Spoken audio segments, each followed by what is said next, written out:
So, you can do that. All right, so what do you guys think about that? We have some new footage and some new information in regards to the Michael Brown shooting, particularly about the character and what transpired before he got killed or interacted with the officer. Do you believe that in light of this new information, does that change anything? Does that change anything, change how you feel? Do you believe that it was irresponsible of the department to let this information get out without truly understanding what it meant? What are your feelings on that? I feel like I understand that why people got upset because it demonized his character, but I also feel like they were also demanding an explanation on why they did what they did, and whether it be right or wrong, that is the reason.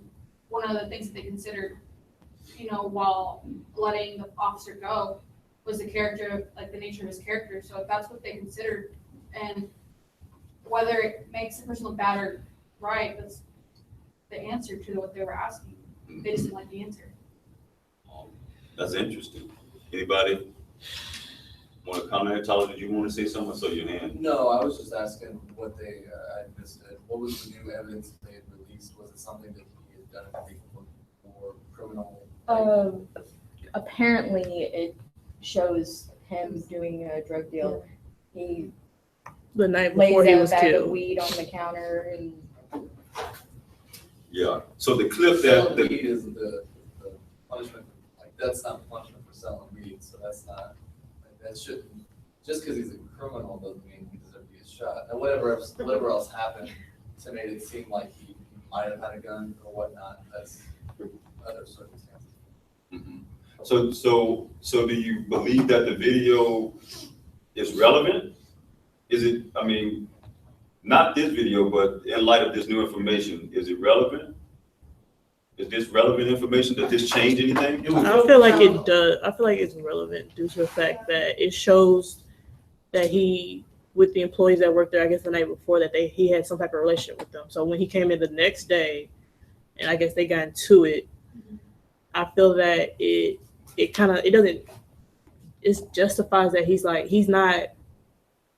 What am I trying to say? He's not trying to. He didn't try to, quote unquote, rob the store. I guess he was coming back for what he had left the night before, because I guess whatever he had to go do, he just said, "Okay, I'm gonna come back and get my stuff." So I feel like it's relevant. The insight, like the two dudes in the store, those are the sons. The old guy, that's the father. The father knows two sons selling drugs out of his store. When he went there, the dad was there. They pretend like they didn't know what they were talking about. So the grad cigarillos went out. So it looks like he robbed the place, but he was just there to get his stuff back. They didn't give it to him.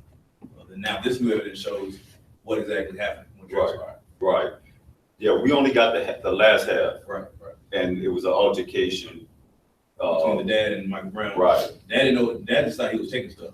Right. Brown was like, "Nah, your son's blah blah." This was going on between us, and then that's what. Gotcha. Then the sons kept quiet throughout the whole ordeal until this tape came out. Right.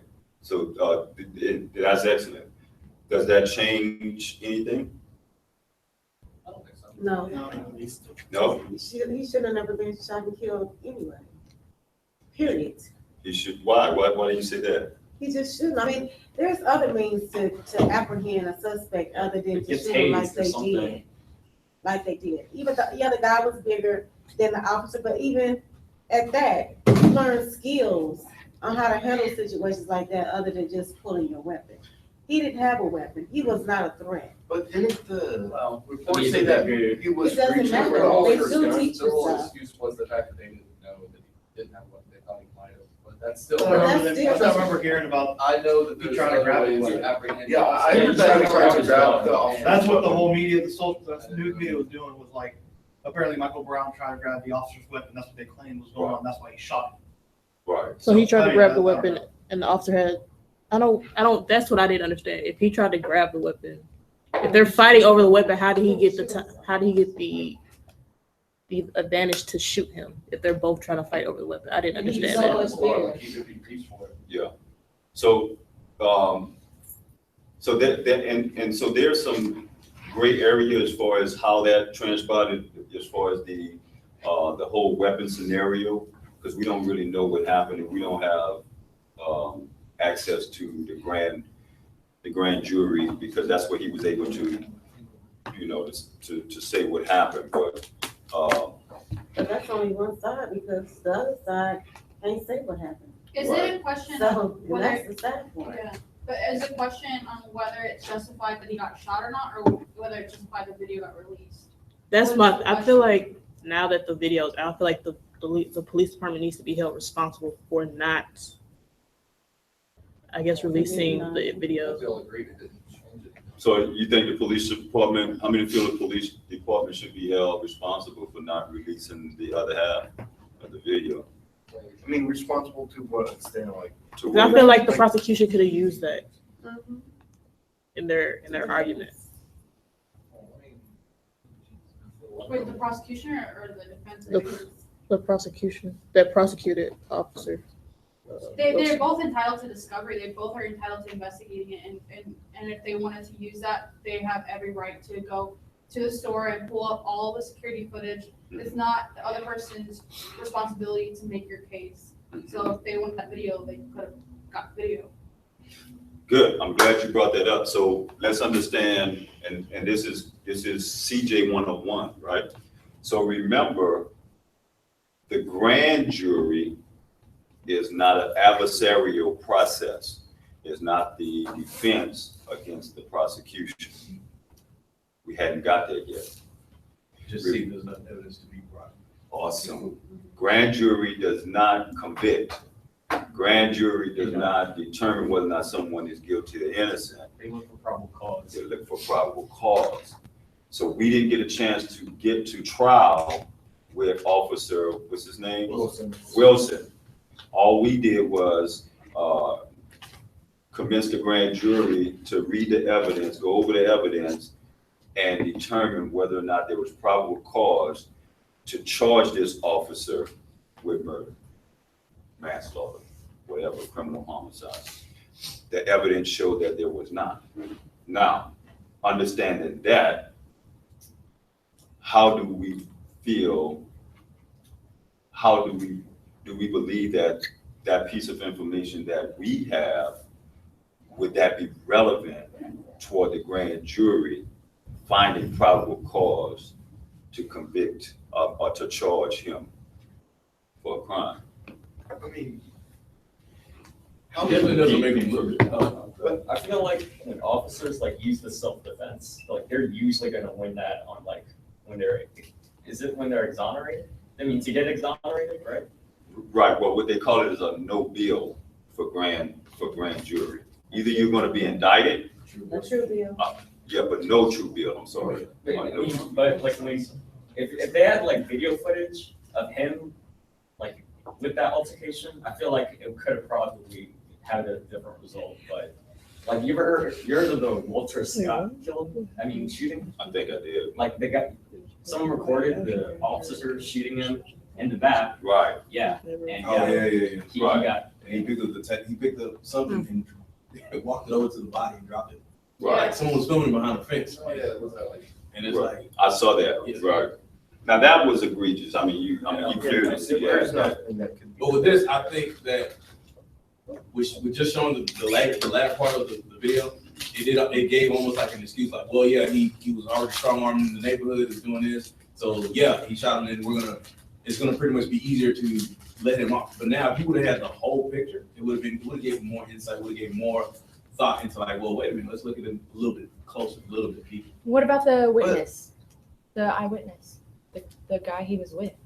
Yeah, Michael Brown. the eyewitness didn't have any conclusive evidence as well. They took his statement. Like The the guy- side- All the It's eyewitness not accounts their like job to make. seems to be Opposing inconsistent. Yeah. side's It was case. inconsistent. From like Right or one wrong, shot fired to it's all dozens, Then time. from like various different things that none of them really line up with each other. But how was Officer Wilson supposed to know everything that happened prior to Yeah, when he first saw Michael Brown? That's a good question. That had not, his relationship didn't have anything to do with the officer and his relationship. Oh, that's a good Yeah, one. I think everything, like all the other stuff outside of that altercation don't really matter because, like, we're when justifying the shooting because if Officer Wilson would have known nothing about the supposed robbery, all he would have known is from the second he saw Michael Brown jaywalking, then their interactions, he wouldn't have known anything else unless. Well, one might argue that Officer Wilson wouldn't have been on level 10 when he approached him, because if he got the word that this guy just robbed a store and he sees the guy that fits the description, or he's an armed robber. Even Yeah. So when he approached him, he's probably on 10. rob the store. Wait, did Officer Wilson know about the? Well, hold on one second, say it again. So even if they would have known that he didn't rob the store, he still got into an altercation with the owner, right? So they still would have been like, okay, well, we're looking for this man who just assaulted or whatever, this other man, this store owner. So would they still have been like? On level 10? Like, what is this the person that actually just committed this crime, no matter what it was? Whether it was robbery or. But you're gonna handle it different. If they say over the radio, we have a shoplifter versus a robbery. Yeah, it doesn't You know, justify it down. A It shoplifter It doesn't doesn't. have a weapon. A robbery person might have a weapon. Right, the way you So- word it definitely would change the whole like mindset that the officer would have. Yeah. But the fact that, like they said, like he didn't know the evidence, like not the evidence, but he didn't know like the other half of the story. He just knew what he I heard. don't think he went in there like Drug level dealers 10, would tell like him so much like better. Mr. Johnson said, like I think he went in there. Then again, no one knows what his mindset was, but I don't think he went in there weapons drawn, all I guess gung ho as it seems, hostile as it seems, but no one knows. Right, we don't know. Real quick, because I don't know if we have a whole lot of time, but I think, 7 minutes. I think John really brought out to light. Sometimes we have to be, especially criminal justice majors, I want you guys to be good at this so that you can impress your family and friends. Sometimes you have to be aware of smoke screens. Distractions, yeah. Yeah, distractions. So this, listen, I'm not saying that, I'm not absorbing Officer Wilson if he has done anything wrong, but, we kind of put this behind us. And we have kind of left this whole thing alone. And then you have someone coming up now, bringing about video, and so what it's gonna do is go get people all up in arms about this whole thing again. And if you are a true criminal justice person, not the lay person like your parents or people, your friends, you would say, hey, listen, it really has no significance on the incident that happened between the police and the individual. There's no significance or no relevancy as to whether or not he was selling drugs, whether or not he robbed them, whatever. That has nothing to do with that contact between them two, or what happened between them two. Nothing. Sometimes you have to blame the dispatch too. What was that kid's name? The one with the BB gun that got shot? Something Rice. Tamar Rice. Yeah. No, dispatch told him that there was an active shooter at the park.